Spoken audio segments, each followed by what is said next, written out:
Hola, soy Tulio Rodríguez. Hoy les quiero hacer un oráculo, una ventana al futuro hacia el año 2024.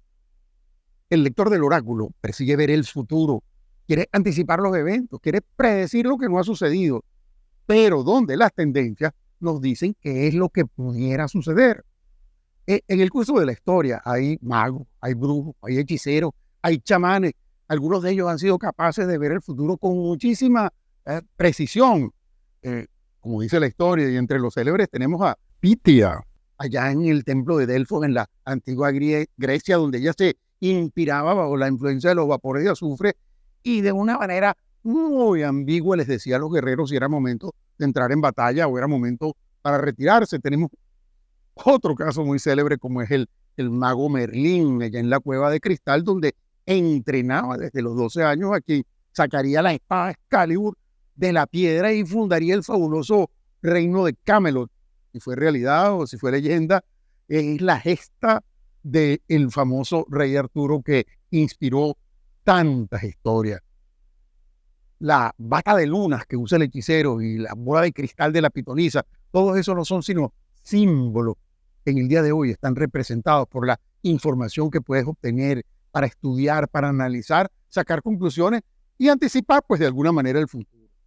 Por favor, les pido que le den like al video, se suscriban al canal y esto nos ayuda como no se imaginan en la labor de comunicación que tenemos.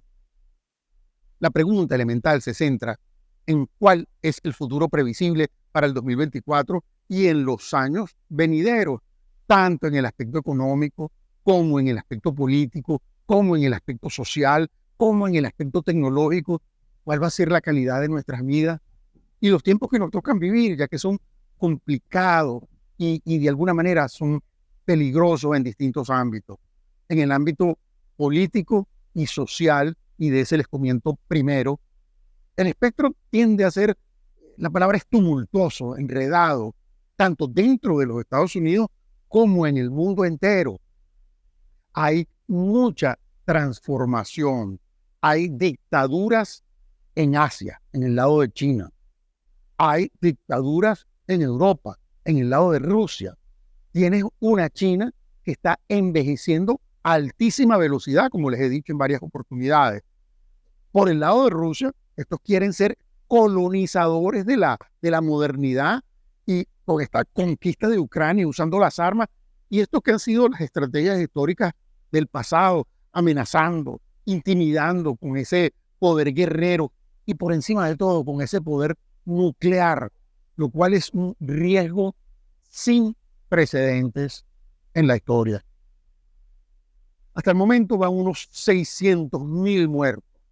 Tenemos por un lado la Organización de Países del Tratado del Atlántico Norte tratando de ser intermediarios. Tienes una Europa donde el suministro de petróleo y de gas está impactado, está de alguna manera comprometido. Ahora, por el otro lado, tenemos la situación en el Medio Oriente, con el espíritu ardiendo en combate por medio, obviamente, de los inesperados e injustificados ataques a la población civil en Israel. Europa, particularmente, está en desarreglo, de una colonización islámica y africana muy fuerte.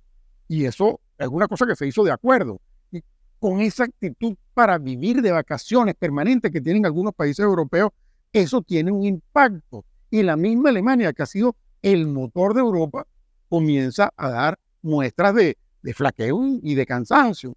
Si nos venimos al otro lado del hemisferio, al otro lado al otro continente, vas a ver en Sudamérica, en Argentina, nuevos líderes conservadores de derecha y acaban en un santiamén, en un momento con el historial de la izquierda y hacen a muchos poner mucha atención de lo que está sucediendo y a otros las barbas en remojo porque pudiera pasarles lo mismo, ¿no? Esta situación por sí sola es compleja y por supuesto que impacta a las grandes potencias como son a los Estados Unidos y como es China. En los Estados Unidos tú tienes una situación donde tienes una clase media que es amplia, pero también tenemos incertidumbre. Tienes una deuda que es bastante alta, tienes una tasa de interés que ha subido mucho, tienes una inmigración que de alguna manera está desordenada y tienes una política y un liderazgo que está en desarreglo. Las limitaciones son evidentes. Tienes líderes políticos que no están entregando las soluciones. Tienes unos líderes en estos momentos que son probables, pero que ya son ancianos, que son tendenciosos, y los jóvenes no tienen exposición ni tienen la experiencia, y esto hace pensar que pudiera salir otra opción todavía. ¿Cuáles serían las acciones imprescindibles dentro de los Estados Unidos? Algunas de estas pueden ser que les gusten o no, pero por un lado tienes que fortalecer al máximo el poderío militar de los Estados Unidos. Esto es prioritario.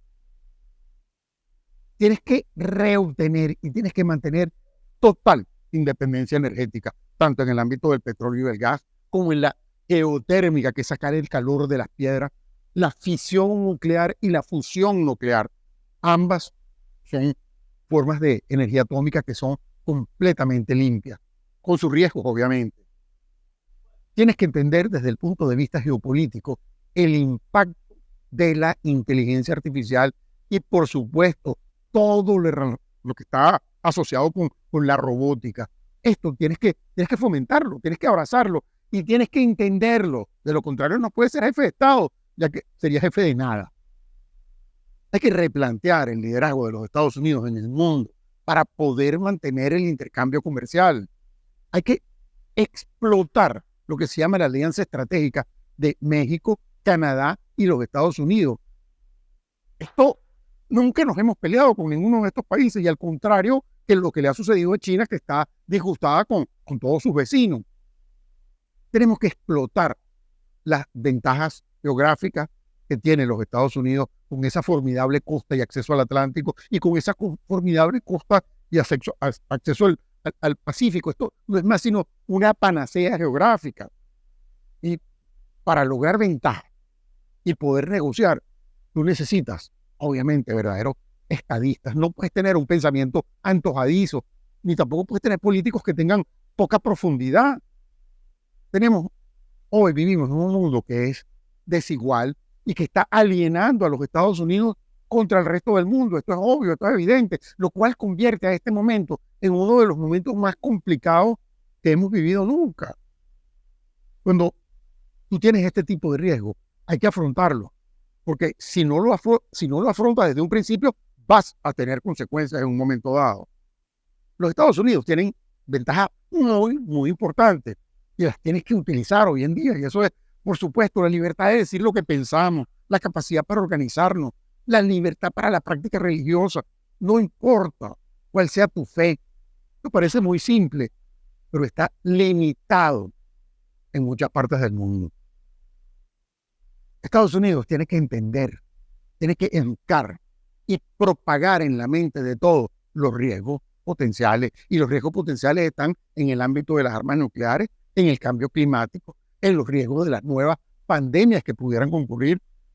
Tenemos que tener hoy un control sobre la naciente inteligencia artificial, especialmente si descubrimos eso que se llama inteligencia artificial general, que no es más sino la creación autónoma de pensamiento por medio de algoritmos matemáticos. Eso se llama los nuevos lenguajes, que son los LLM, que son Large Language Models. En el caso de Europa, Europa necesita proveerse de energía. Ese es el mayor problema. Todo lo demás es secundario. Y eso es exactamente lo mismo que le pasa a China. Su mayor problema es proveerse de energía. Hoy importan 9 millones de barriles de petróleo por día. Como les comentaba antes, China se ha peleado con muchos de sus vecinos. Se ha peleado con Japón, se ha peleado con Filipinas, se ha peleado con Indonesia, se ha peleado con Vietnam, se ha peleado con Afganistán, se ha peleado con Pakistán, se ha peleado con la India. Y las peleas no son peleas armadas, sino disgustos, confrontaciones por distintas razones, y no tienen la armonía que aparentemente se hacen ver que hay. Tenemos la situación con Taiwán, donde un conflicto con Taiwán cambiaría totalmente las reglas del juego, y eso traería un retroceso para lo que son las aspiraciones mundiales, para tener una vida mejor. Eso nos llevaría un salto al pasado. Hay algo que se llama el Frente Mundial de Defensa de la Democracia, y eso tiene mucho que ver con lo que suceda con Ucrania y con la democracia. De lo contrario, la democracia será mucho menos importante en el mundo, y otras formas de gobierno son las que van a tener prioridad, son las que se van a imponer. No sabemos. y cuál va a ser la mejor. Desde el punto de vista económico, y escúchenme bien, yo no es que quiero favorecer a una tendencia, porque eso nunca he sido fanático de defender los gobiernos, sino de criticarlo. Pero, como dice el axioma, estamos mal, pero vamos bien. Los resultados que estamos viendo es que la inflación bajó de una manera sostenida y sorpresiva hacia finales del año. Y hemos visto que todas estas medidas han estado dando un resultado. Nosotros estábamos esperando terminar con un desempleo de aproximadamente 4,5% y con una inflación del 3,6%. Bueno, que ya era bueno, pero el año en conjunto ya estamos en 3,6% de desempleo y tenemos 3,1% de inflación. Esto es formidable. Diera la impresión de que eso que llamaban al principio de todas estas complicaciones, el soft landing, o sea, un aterrizaje suave, ya se hubiera logrado o está en proceso de lograrse. Los aumentos de la tasa de interés, me voy a aventurar a decirlo, parecieran haber terminado o estar llegando ya a su final. La economía ha ido mejorando luego de la pandemia. Hay que estar alerta porque pudiese haber señales de recesión, pero vamos indiscutiblemente mejor. Yo quiero concluir con unas recomendaciones a los líderes de gobierno. Y estas recomendaciones en el fondo son elementales. Y les van: rodéense de un equipo de gente talentosa y brillante. Hoy en día la gente brillante, los mejores, no quieren participar en política. Queremos tener gente diversa, de todas las tendencias, eso no importa, pero con el objetivo común que es preservar la integridad de América. Eso sí importa. El país tiene que tener unas finanzas fuertes. Y en los Estados Unidos tenemos que tener una capacidad diplomática para intervenir e intermediar en donde sea necesario.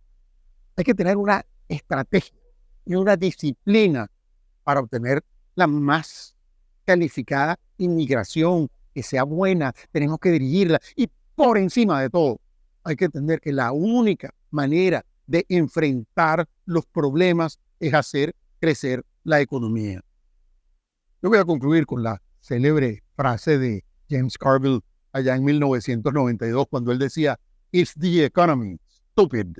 Si logramos tener una economía fuerte, de crecimiento sostenido, tendremos mucho más oportunidades de futuro, tanto para la población dentro de los Estados Unidos como para hacer un aporte en el mundo en general.